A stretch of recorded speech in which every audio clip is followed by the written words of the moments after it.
L'exercice 8. Calculer les actions de contact en A et en B. Le schéma est un petit peu trompeur, car on nous dit que notre poutre est articulée en A et repose en B. Par contre, selon le schéma, nous aurions un appui articulé.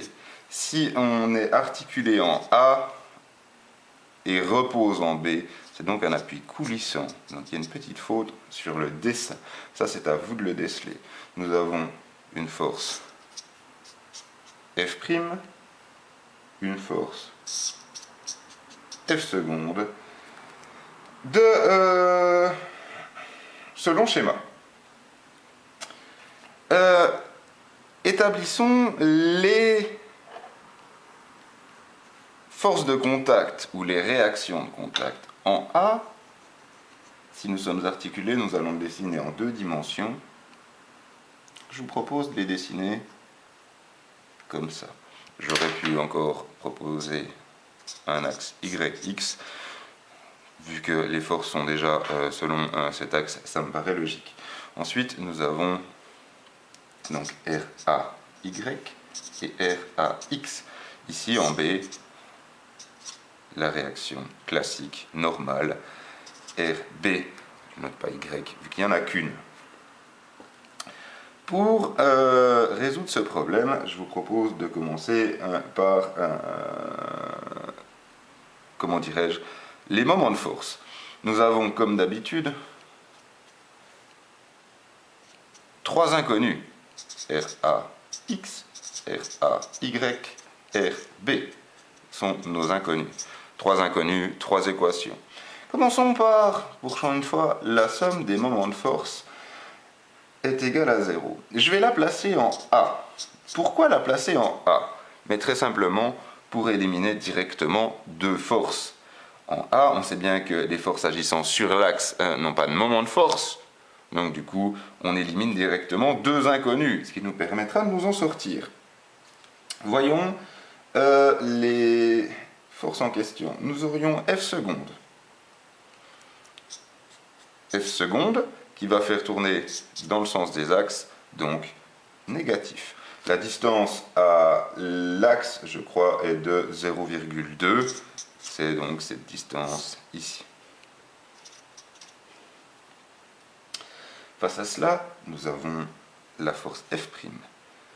F' et sa distance perpendiculaire qui est celle-ci. On peut la déplacer le long de sa ligne d'action, F, on est bien d'accord. Sa ligne d'action en vert ici, donc la distance perpendiculaire, c'est bien ça. Cette valeur est de 0,1.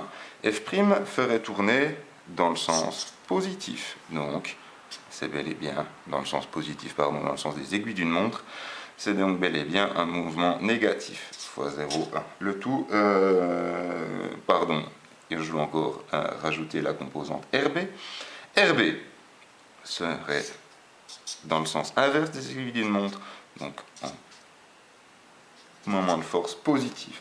Et la distance RB est cette fois-ci de 0,2 plus 0,3 plus 0,3, 0,8. Le tout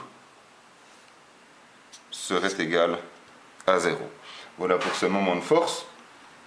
Face à cela, je vous propose de déterminer la somme des forces en X. Et on aura quelque chose d'intéressant ici.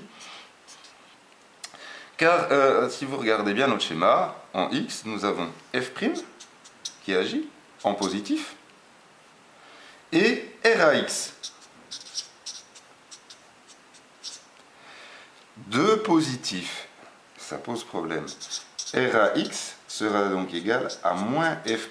Et moins F', ça vaudrait moins 2000 newtons.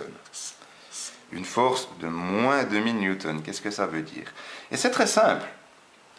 Un peu de logique vous aurait permis de voir qu'on ne peut pas avoir 2 forces dans le même sens pour donner égal à 0. Mais ce moins nous indique tout simplement que nous nous sommes trompés. RAX n'est pas dessiné comme ça, on peut la tracer, mais RAX doit être dessiné comme ci. Alors, c'est pas important comment on dessine notre réaction. Si on applique notre somme des forces correctement, avec les plus, les moins, Les maths nous donneront la réponse. On trace simplement notre schéma et on redessine la bonne force RAX. À côté de cela, troisième équation, la somme des forces en Y est égale à 0. En Y, RAY en positif, F seconde en négatif, à l'inverse, et plus RB en positif est égal à 0. Voilà donc les trois équations et la résolution. Notre exercice. Pour l'application numérique, veuillez vous référer au corrigé.